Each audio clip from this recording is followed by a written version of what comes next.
Awesome. Thank you all so much for being here. If you don't know me, my name is Kate Bosson, and I run the brand Pollinators community, where we support purpose-driven emerging brands and help them to scale by connecting them to resources they need and also to each other so they can learn from each other and form collaborations. So we do a monthly community call where everyone's invited, and we have more conversation with a guest expert. So our expert this month is Paul Baudier. Is that how you pronounce your last name? Baudier. Baudier. Okay, French. so it's French, of course. Paul Baudier is here, and he is working now for Platform CPG, one of the founders there, and has run his own co-packing company. So Paul, I'll let you tell us some more details about your experience, and yeah, thank you so much for being here. Absolutely. Well, guys, first of all, Kate, thanks for letting me. Kate and I met years ago when I was in the manufacturing world, and I had a co-packing business. My business is East Coast co-packing.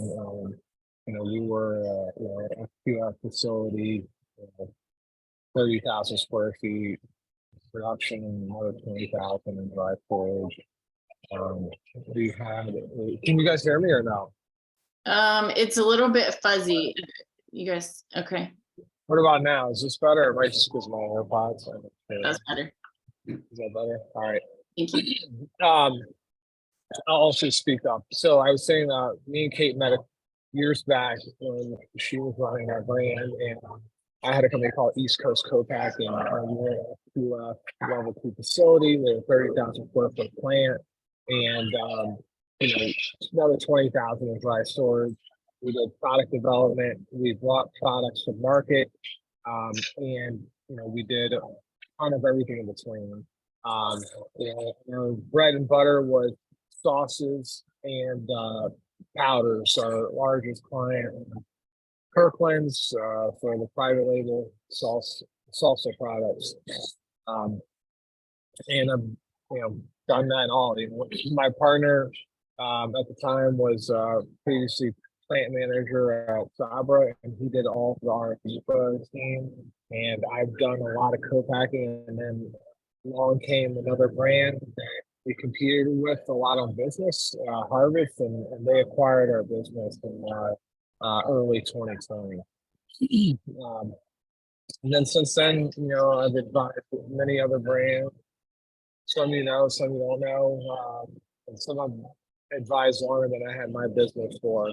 Sakara Life is one of them. Another one is Makafuku.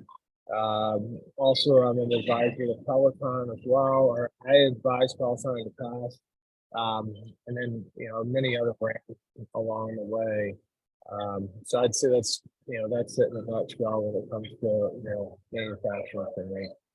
Awesome. So I was thinking it was mostly food brands, but it sounds like you've worked with beverage and even outside of the food industry too. Apparel as well. I've done a lot of apparel. Maybe another one you might know, or might not know, is civil rights activist Sean King, and I did all his apparel. It was a black-owned. He wanted his whole supply chain to be black-owned, so we found a cotton farm in Tanzania, manufacturers in Africa, and 3PL, black-owned 3PLs in the United States, but everything was black-owned. So that was a more interesting project because there was a very specific thing that we had to go after when developing the supply chain. Yeah, that's really cool. So in terms of if people are just kind of getting started with deciding if they should be going to a co-packer or not, what would you say first off is how does a company know if they should be using a co-packer or if they should just kind of go for manufacturing in-house? Good question. It's going to be a few things. It's going to be is your product commercialized, and what does that mean? Is is it made for production, right? That's a good example of another brand I advised, and they had a hard to make product, right? And the trick is like, how do you make that hard to make product that you make in the incubator inside of a production plant, right? And what that means is a lot of founders will say, oh, well, you know what, my product, this is the way it has to be made. It has to be made this way, otherwise it doesn't taste good. Well, truth is that, like, you know, right now your product is what you might consider a 100A, right? But to bring it to manufacturer, right, you might have to go to a 90 or 95, you know, right? It's only person that will be able to tell that the product is different is really going to be you. It's not going to be anyone else, because no one else is eating this product every day, 5-10 times a day. So you got to look at your consumers like, hey, they're buying one pack of your product, right, where you have thousands of cases. So maybe they buy one pack every 2 weeks. So if you do a little slight change to it, whether it's a heat step or a kill step or whatever it is, no one's going to know but you.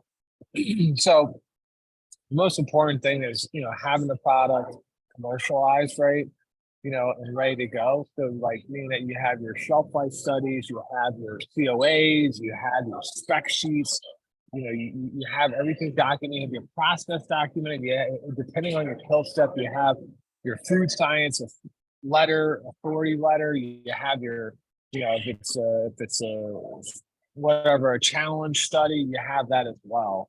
And then, you know, and just as important, you have the volume too. So volume, process, and all the food safety documentation down, right? And product fully commercialized, meaning that, like, you know exactly what equipment you need, not the equipment that you're using right now, not that tilt skillet that you got in the kitchen or whatever, right? Or, you know, that you know, hand filling, or, you know, whatever it is that you're using. But it's like, okay, hey, you know, this product is going to require to be filled through a, say, a pneumatic pump, right, that goes into an agitation tank that then goes through, you know, process piping that cools it down and then fills it into you know, a rotary filler, right, with, you know, and then it has a lug cap at the end. So, you know, and then it has whatever, a seal, you know, on that cap, and then a label that's, you know, pressure sensitive, that's applied or already applied.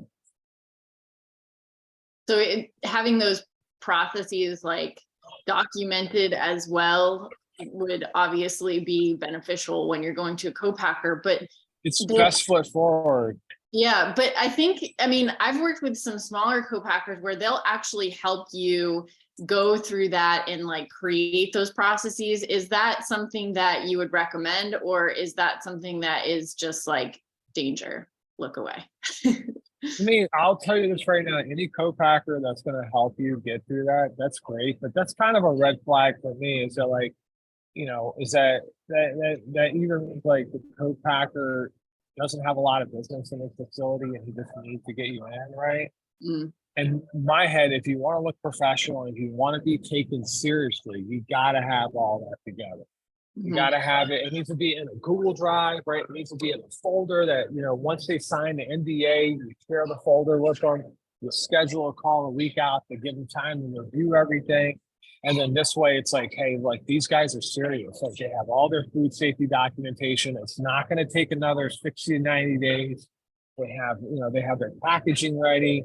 You know, they have and then also just important in that folder you're sharing like what your inventory, you know, or what your you know, what you're forecasting from a volume perspective, right? So, like, every year, like, hey, this is year one, these are actuals, right? And then in year two and year three, this is, you know, where the volume goes to.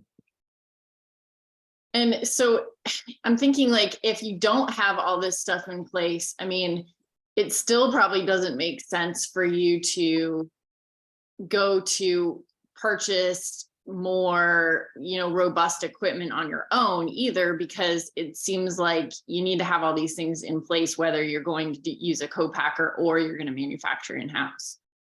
Yeah, even if you know, it's a good question. So even if you're purchasing, I mean, even if you're manufacturing in-house, right, you still have to have that. Like, the last thing you want is the FDA to show up to your facility, right, and then say, hey, Show me your shelf life study for that. Show me the COA. Like, where's your water activity on this product, right? Like the last production run, right? Let me see the batch sheets for this product. And if you don't have that, you're going to be in a tough position. And the same thing when it comes to equipment, you know, the inputs are just as important. So like when I say, hey, put your forecast on there and show your financials, right? Or, I mean, not your financials, but your units over the next couple of years, like that's gonna be really important. And that's gonna come down to someone that you trust a lot, like your sales lead, not yourself, to put that together, because your inputs are only as good as the person that's giving them to you. So when you're talking about, hey, I'm going to go buy equipment, well, like, what are you basing it off of, right? Are you basing it off of the equipment that, you think you need, right? In 2 years from now, 3 years from now? And truth be said, like, if your business grows the way it should grow, right?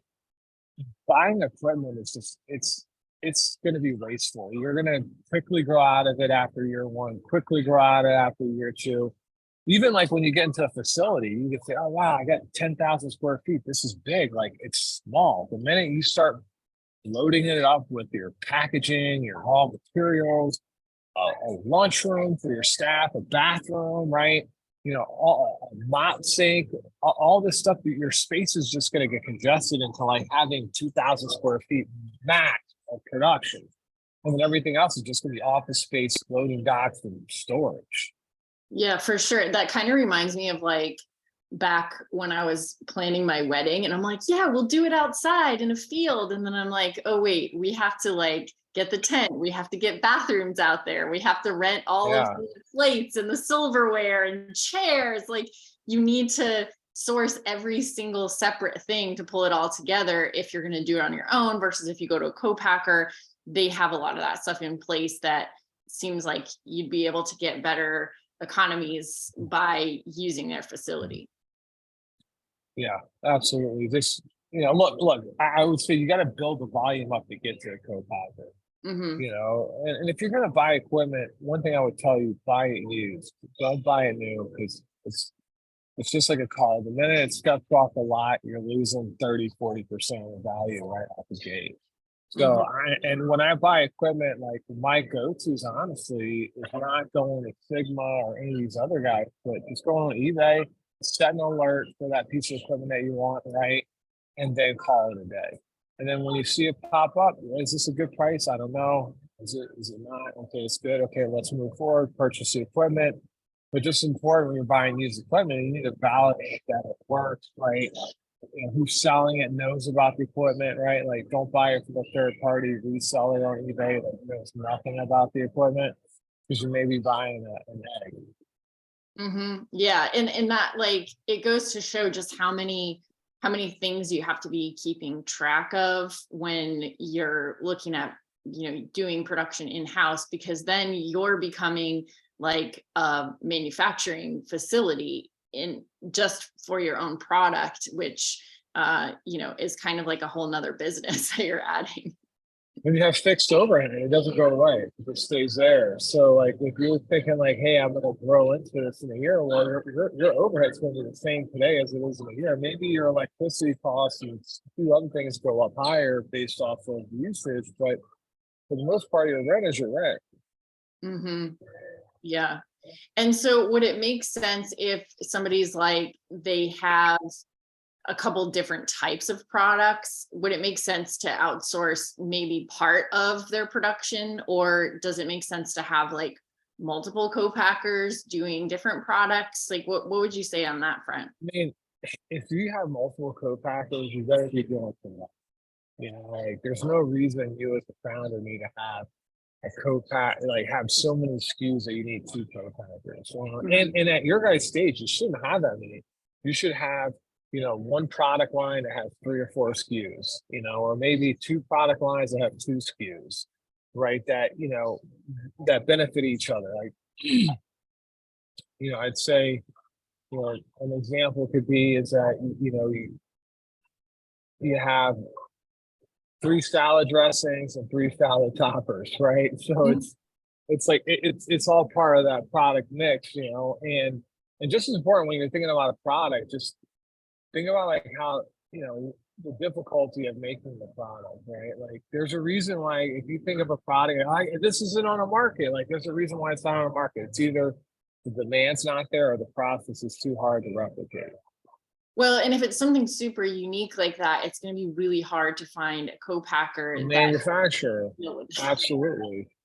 And this You is something know, we've dealt with before. It's like you can't necessarily trust a co-packer to start like to create a product for you, you know, so it has to be something that's a little bit more established and commercialized before you can go there. yeah, absolutely. You might not even find a co-packer. I mean, I could tell you right now, like, you know, I've, you know, some brands I advise that are big, took us years to find a manufacturer to make a product because it just wasn't out in the market, you Mm-hmm. know?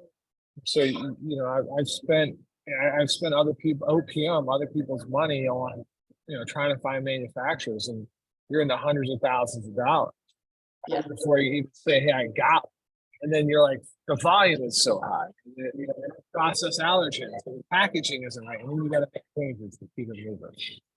Yeah, so that brings up a good question, is like, how do you find the right one? Like, how do you find someone that you can trust? So I don't know, like certain questions you might ask, or like certain certifications they have. I mean, what would you recommend is like the most important thing? I mean, I think the biggest thing is that you can get a warm intro, right? Like, yeah, I'll tell you right now, never, ever, ever work emailing the info email. Like, I'll tell you right now, like I look at my East Coast co-packing email, right, every once in a while, and I get 10, 15 people hitting me up there a week, and I'm like, you know what? Like, I'll look at them. Like, I'm like, this looks interesting, but it doesn't look that serious. It's all about what I just said earlier, right? Like, that's foot forward, right? Like, you know, if you're filling out an info, you know, if you're filling out an info or you fill out a form on someone's website, put as much information as possible. Don't put that bullshit in there like, oh, I'll share more once you sign the NDA. Like, fuck that. Like, no, put in there exactly what you want to do, what you're doing. Your product isn't special. You don't have a patent on it. You don't need to tell them, oh, hey, here's a recipe, but say like, yeah, I'm using, I'm mixing dry blend up. I'm putting it into a kettle. I'm adding oil. I'm cooking it up. I'm adding, you know, the pasta and then cooling it down, right? And then it's going into, you know, 24-ounce preformed container. And then it's frozen after that. And I have 3 SKUs and I do 10,000 per SKU per production run. And I'm going to run 6 production runs this year. Because then you're just like creating that trust up front, and that like it's not even the trust, right? It's more of you gotta realize you don't want to waste just as much as you don't want to waste their time, you don't want to waste your time. So like if you share enough details in there, right, and it doesn't fit the mold, right, you're gonna find out right then. Otherwise, oh, the co-packer's excited to have a call. Do you spend an hour on the phone call, and then the next thing you know, it's like, oh shit, like this doesn't fit the mold, right? Like the co-packer can't do the heat step at 185, or they can't homogenize the product, or they don't have a control step, right? One piece of it, right? Where had you just spent a little bit more time on when you're emailing the manufacturer on the process, you know, and I'm talking about a general idea of the process, not like I said, not the details, but enough to know like, hey, they either can do it or they can't do it. right, yeah, like the sizing or the type of equipment they're going to need is probably The batch size, yeah, exactly. Yeah, because that's the thing that's a deal breaker. I mean, obviously, like if they're not used to working with a certain ingredient, that's a little different than if they don't have the actual machinery. If they don't have the machinery or they don't have the capability of getting to the process that you need to get to. Mm-hmm. Mm-hmm. So what about certifications? I mean, I think there's I think that's I think that's the first step, right? Is like, you know, understand. I think actually the first step is like after, like if you can't get a warm intro, right, is that, you know, being as detailed as possible, right, in your first email communication with them about your product, right? And then I would say the second one, once you get past that step, is understanding, what their third party certification is, right? Like, and why is that important? Is because that's, that regulatory party is going to say on their best day, on their wedding day, how good do they look, right? And if that score isn't in the 90s, mid to upper 90s, that's a problem for me, right? So when that audit's coming, right?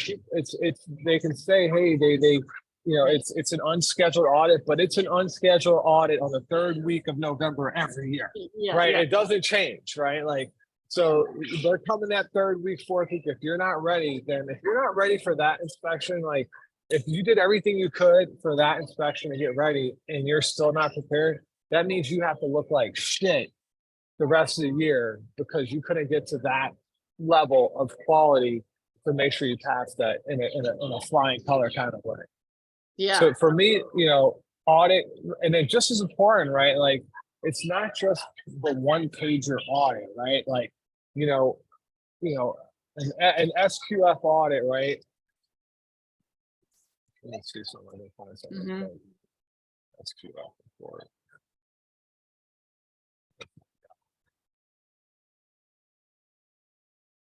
Yeah, I don't. Yeah, I mean, SQF, like pretty much everybody should have that, right? Well, or BRC or, ISO, NSF, anybody that's, they should have like one of the bigger ones. But depending on your volume, they may be, third party audited by a smaller firm, but still like, just validate it's a reputable firm, right? Like look them up, make sure it's got the, legitimate site. And that's good too, because like, not like depending on where you're at in the manufacturing, that co-packer may do 50 different things for people doing 5 to 10,000 unit line, and it's just not they're not capable yet to get an SQF or a BRC, but they're capable enough to get a third party audit that comes in once a year just to validate their processes. And if somebody needs the product to be like, a lot of the brands in our community are organic or have specific allergen requirements. So if you need your co-packer to have those, are there any that are like really hard to get that they should definitely make sure the co-packer has before they start working with them? I think it's going to be it's going to be that third party audit. Like they're either going to have it, they're not going to have it. It's not going to take them a long time to get that figured out, right? Like if they have it, they have it. They say they're going to get it. That means like they're a year out. If anyone says, "Hey, we're working on this," like then also just validate that as well. Like where are you at with the process? Like when is your desk audit scheduled, right? Like the first thing that happens in a quality program is that you have a desk audit, right? So when is that desk audit scheduled, right? So the desk audit is the very first step of them, and that's when they review all their paperwork, right? And then after they review their paperwork, the next step is an on-site audit. And then that on-site audit, they'll go over everything, they'll look at it and make sure that they're doing everything that they told them to do. And then they move forward, right? And they say, okay, hey, you now have an SQF audit, right? And then the next time you have it is a scheduled inspection audit where they actually grade you on your facility and your paperwork. Right. Okay. Paul is giving us a lot of really good information here. If anybody has other specific questions, please feel free to chime in or drop something in the chat, but I want to make sure that we're covering what you need. But I think so far this is like really great detailed information that you would want to know when you're working with a co-packer, especially like those certifications. I didn't think about this before, but yeah, the score makes so much sense because of course it's going to tell you right away. If you see someone that has and also, by the way, don't be afraid to ask for their audit report, right? Like there's a difference between their SQF certification, which is literally it's a 1 or 2 page sheet that just shows a score. The audit will look for 13 to 15 pages long, maybe even 20 to 30. If it's a fucked up audit, it might be 30 pages long because we'll have so many corrective actions on it that, you know, it just takes 30 pages to fill.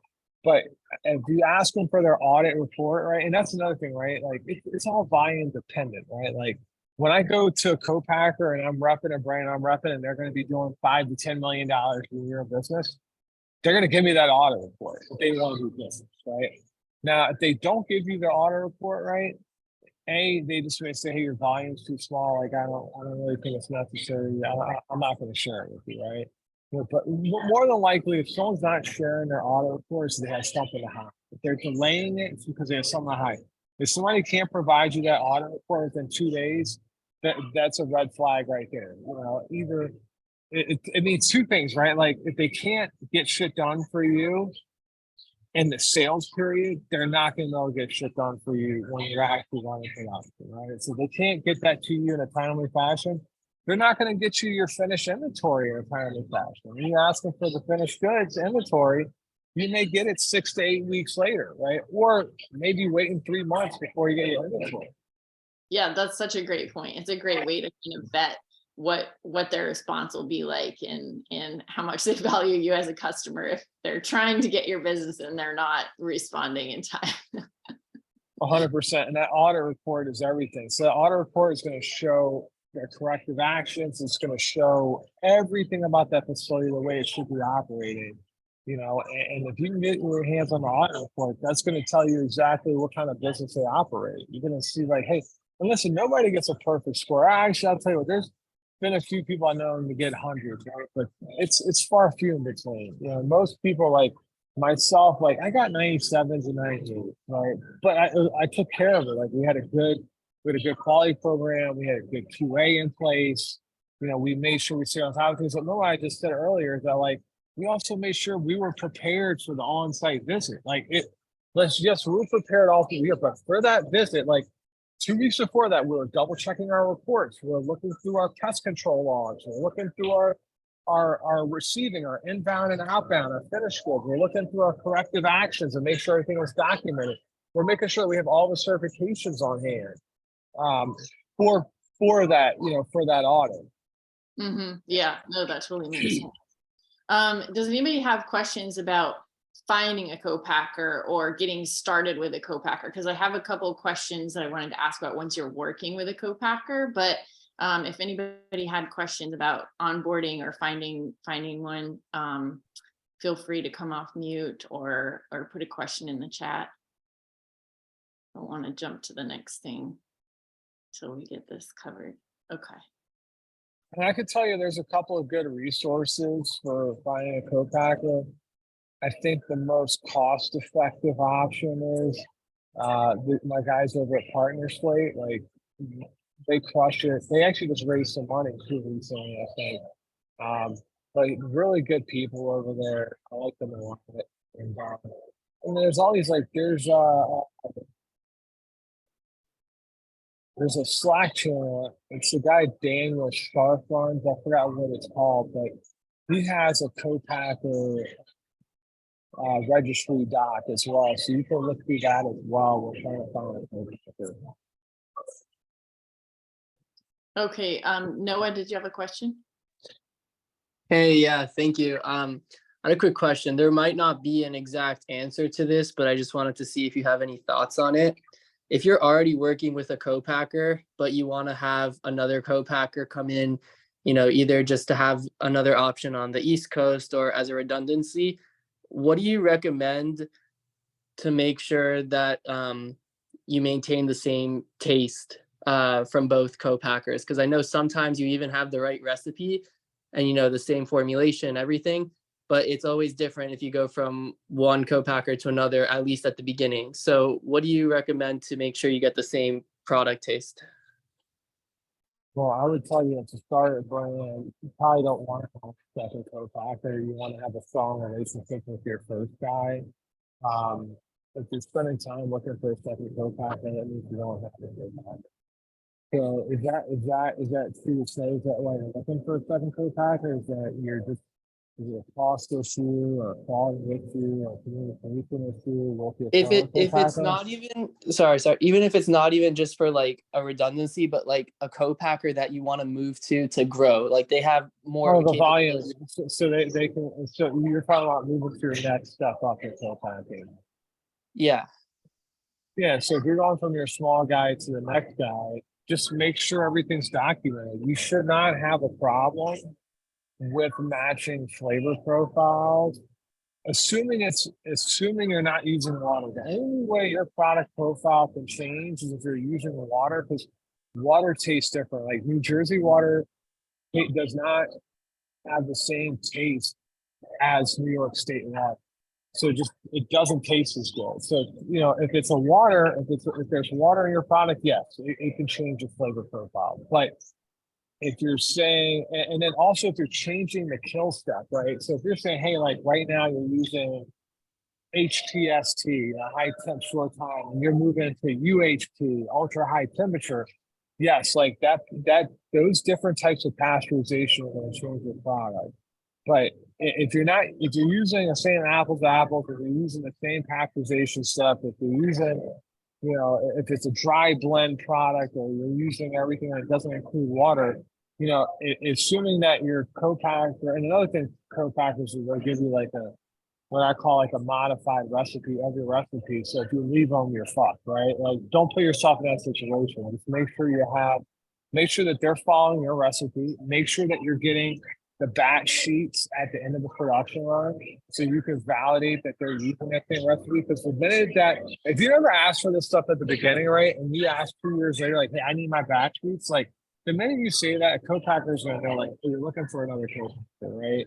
Like that's what's going to happen. It's just so better just to get it right now and say, hey, like, I want to see those batch sheets. I want to validate that you guys are using the recipe that I gave you, right? And that you're not changing it. And those batch sheets going to contain the amount that they're using, right? And if you're providing ingredients, then when you reconcile your batch sheet to your finished, your leftover raw materials, it should validate it's the same, right? Like you use 2 pounds of salt and you have 50 pounds of full production, you should have 48. Now, if you have 47.8, then that should be a question to ask, like, hey, what happened here? Like they could say, oh, you know what, you're right. We used 2 pounds and we had 0.2 of a pound of loss factor that was left in the container, the bottom of the container after we filled it. Mm-hmm. That makes sense.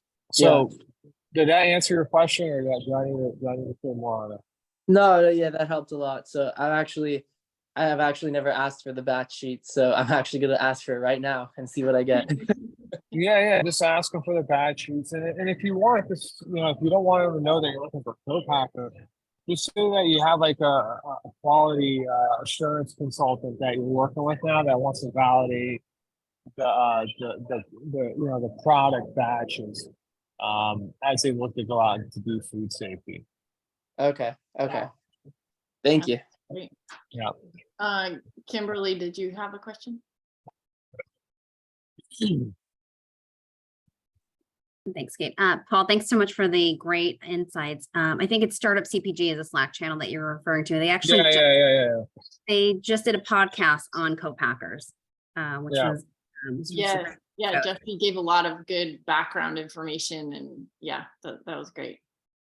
So I just launched a line of plant-based baking mixes that are free of the top 9 allergens, and I've started to look for a co-packer, just trying to get ready for future production. What I have found is that there are few, if not minimally, really any. You just said top 9 free allergen, but you just basically crossed out every co-packer. I've spoken to like a handful of co-packers, and so either I found one co-packer, actually I'm in Long Island. I found one co-packer in Pennsylvania that will produce, they actually produce many top 9 allergen free products. They just don't certify that they're a top 9 allergen free facility. But I did find one co-packer who actually develops, she actually sells similar products in baking mixes. And this is like the only co-packer I found in the US, or at least on the East Coast, that is a top 9 allergen free facility. So my question is, being that there's barely any, like what should I look for or watch out? I don't have any backups.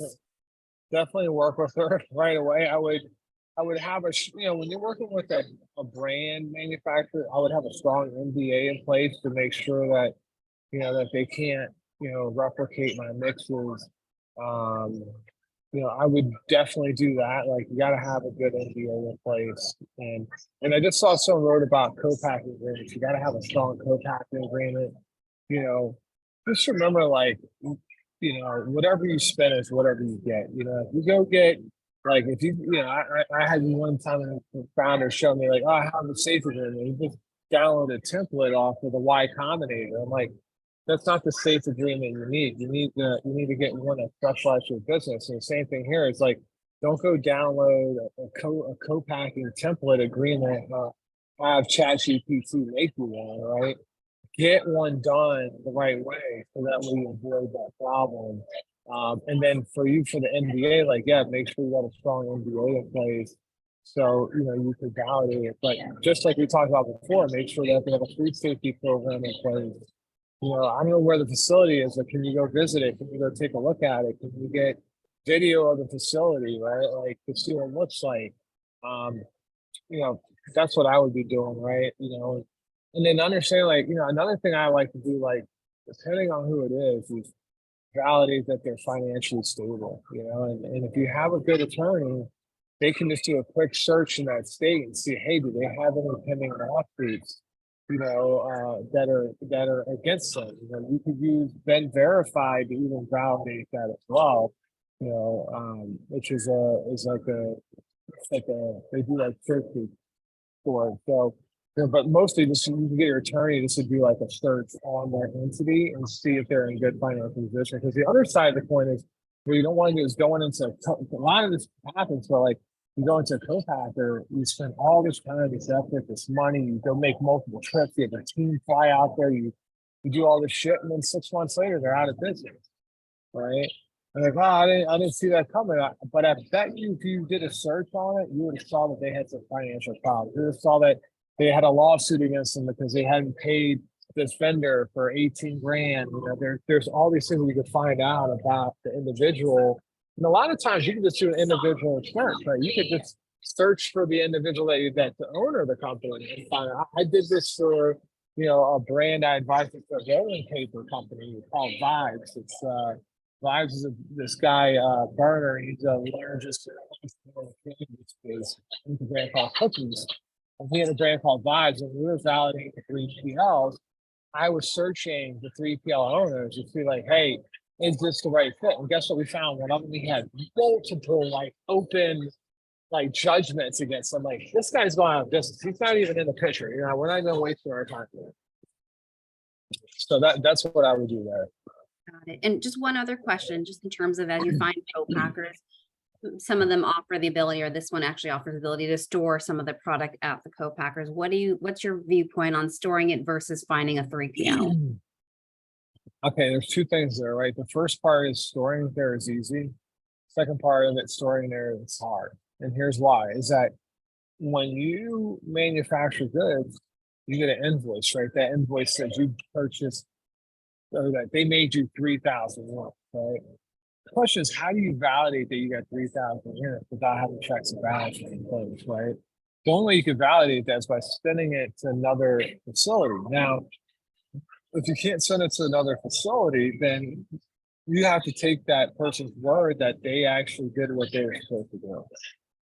The reality is like, no one has like an ill intention to like overcharge you, but it's an individual that's counting that. Saying, hey, this pallet's got 300 cases on it, right? We have 10 pallets, that's 3,000. Well, what if this count was wrong? What if actually each pallet had 280 cases or 270? And then 2,700 instead of 3,000, we paid an extra 300. But now because he's storing it from you, it might take you months before you realize that there's something wrong there, but you won't be able to even put your finger on it because it might be 3 or 4 months later and you're like, oh, there's 300 cases missing. Like, I'm sure it's there. And the co-packer's like, no, it's not. Like, I had the guys triple counted. So the only way that you can really validate it, right, truthfully, is being able to send it to another manufacturer. Another reason why I like not storing goods at a co-packer is because what whoever Noah brought up earlier is that he's moving into, he's looking for a second co-packer. So you're storing all these goods at a co-packer, and then you actually outgrow them. You're not going to be able to move it easily. They're going to try to fight you tooth and nail and say, "Oh, well, you owe us this amount of money." They'll just start making up fees, right? When it's the end of the road, because they're losing your business, and you've grown to be their biggest customer, right? And now it's time to move on, and then they're losing a big chunk of their business because of that. Great. Thank you so much. Yeah, that makes sense for sure. Chris had a question. Do co-packers have agreements in place with brands to produce prior to having POs? So Chris, are you talking about before you have production run, or before you have a purchase order from a retailer? Yes, that's what I was curious about. Well, you always have a manufacturer agreement with your co-packer, irregardless of whenever your production runner is, right? Like, that's the first step. You have, like, after you have the NDA, you have a co-packing agreement with, the legalese in it. But the biggest actually part of the co-packing agreement isn't the co-packing agreement itself. It's the exhibits or the addendums that are on there that show the volume, what the volume is, right, that you're proposing, and then ideally a price break structure on there, right, to say, hey, when your volume gets to this much, you're going to pay 10 cents less. Your volume gets to this much, you're paying 5 cents less than the 10 cents, right? And so this way, whenever you're producing, like, you're working off of something versus saying, oh, Michael, we're at 10,000 unit production runs, and before we're at 1,000. Like, shouldn't we have some price break? No, you don't want to have that discussion, because they might, oh, I'll give you 2 cents off, right? Better to have that discussion now and have it in writing and have it on the contract than to wait for later. Yeah, that's a great point. So what is some like recourse for people if they are having issues with the co-packer that they're working with? And it's going to be your contract. Your contract. What's in your contract? Your recourse is in your contract. Is it litigation? Is it arbitration? Like, what, whatever your contract says, that's what you get. If you don't have a contract, well, you're going to be howling at the moon. You need to move on, run through your materials with that current co-packer and get out of there. Or if you can't do that, then, the only other thing I'd say is you don't want to go to litigation. You're just going to have to get a threatening letter from your lawyer. Hopefully it scares them enough to give you back your materials or to release whatever it is that they're trying to hold from you. mm-hmm. Yeah. So obviously it makes sense to make sure you have really good contracts in place from the beginning and clearly outline what is expected, what kind of price breaks you can get, but then also what will happen if things aren't working out the way that you agreed to. And it always says that in the contract. It always says that, like, hey, if there's a dispute, what is the dispute resolution, right? Mm-hmm. You may have one that says arbitration, you may have one that says litigation, you may have one that says other,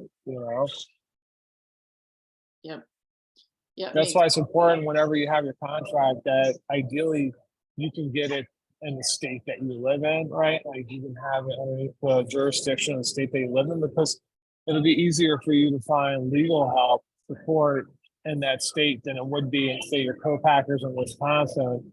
When there's a problem, you got to find that. Now, granted, like, hard to get that. Like, a lot of co-packers will say they want the jurisdiction to be in the state where they manufacture the goods.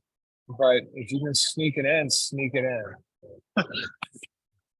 Yeah, you got to be able to protect yourself, because I mean, it's your product on the line. And and talking about those certifications and the scores on their audits, like, it makes me think of when you go to a restaurant or something. Like, I'm pretty picky. Like, if I don't think that I would want to like see the inside of the kitchen at that restaurant, like, I'm probably not going to eat there. So it's one of those things where it's your product, your brand name is on there, and the co-packer is representing you. So you want to make sure that they're doing it exactly the way you want.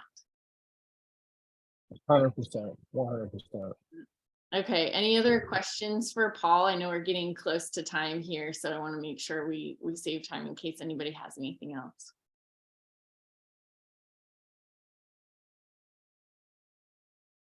I did have one quick question. Hi, Kate. Hi, Paul. So I do have co-packers and co-manufacturers in India because I make sustainable products from leaves, fallen leaves. And I wish I could find those fallen palm leaves here. That would make my job easier. But because the leaves are fallen there, they're very cumbersome. I can't transport. So I have to manufacture there, though they are made in India products. My only question to you is in the long run, my goal is to get the B certified, the B Corp certification for my brand. And working with co-manufacturers, I found it so hard. I myself have visited, I have one-on-one relations, whatever I need, I'm very vocal. I make sure it's provided, so I'm finding it very hard to get to this process. So any tips or recommendations that you might know of, or maybe you've already had gotten done, or you lived Hard. It's going to come down to the people you're working with, right? They don't want to certify their business B Corp, then that's them. There's no like tips or tricks. Like, you know what the tip or trick is? Tip or trick is to grow so much volume that you threaten to leave them if they don't get certified. That's simple. You know, put the volume in their face and say, listen, like I'm not to take this somewhere else, but they're gonna certify their business B Corp and keep it moving. Yeah, that's tough. I mean, I wish that was an easy, a better response, but like there's no tips or tricks. If they don't want to do it, they don't want to do it. And likely they don't want to do it because they don't see the volume necessary yet for them to go out and do that. You know, like here's a question, like what is your PO size right now? Like how many pouches or units are you getting from them right now? Oh, Production runs. I do like a full 40 feet container every month. And my plan is to grow more. And I have 3 manufacturers because the palm leaves are only possible in certain volumes with certain co-manufacturers, right? So I need to expand. I'm expanding into other countries. So yeah, I mean, but if you got 3 co-packers, and if you want them all to be B Corp, that's hard. You got to find one co-packer and get them set up that can handle the volume versus trying to get 3. Like that's just a lot to ask.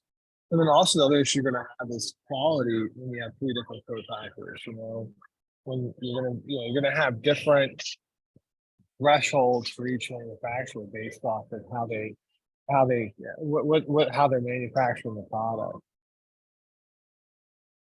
yeah, so that's another good argument for just having one, is that when you're trying to do the certifications, then it's easier to work with that, because I know B Corp has so many different elements to make that come together. So working with third parties all around is definitely tricky on that end.